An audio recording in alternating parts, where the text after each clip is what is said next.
les autorités administratives indépendantes. Les autorités administratives indépendantes sont des institutions de l'État investies d'une mission de protection des droits fondamentaux et de régulation économique des secteurs considérés comme essentiels et pour lesquels le gouvernement n'envisage pas d'intervenir directement. Elles exercent leur mission en toute intégrité, neutralité, impartialité et transparence. Elles disposent d'attributions administratives et juridictionnelles. Merci.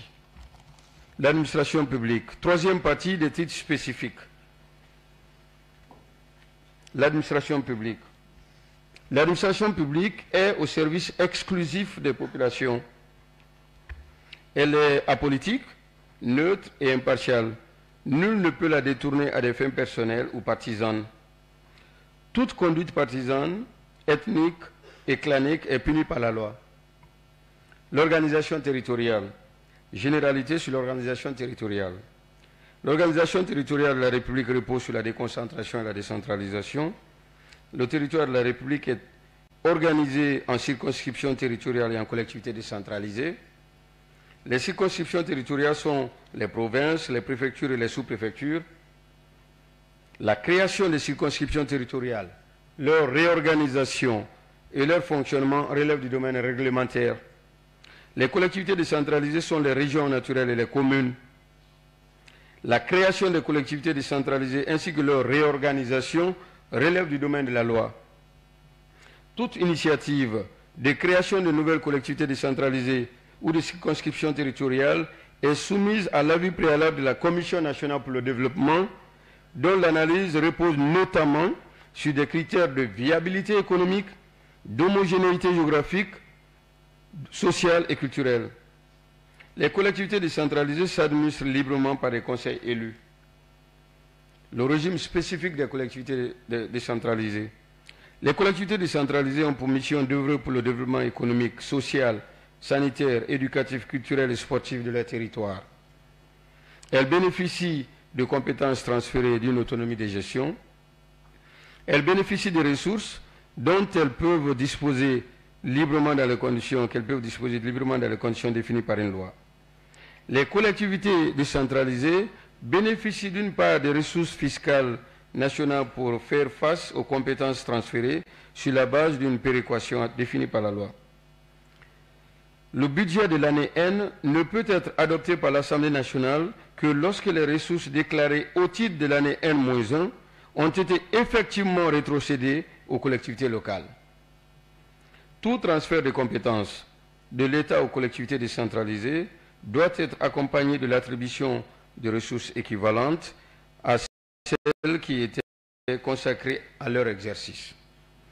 Toute création ou extension de compétences ayant pour conséquence d'augmenter les dépenses des collectivités décentralisées est accompagnée de ressources déterminées par la loi. Les forces de défense et de sécurité.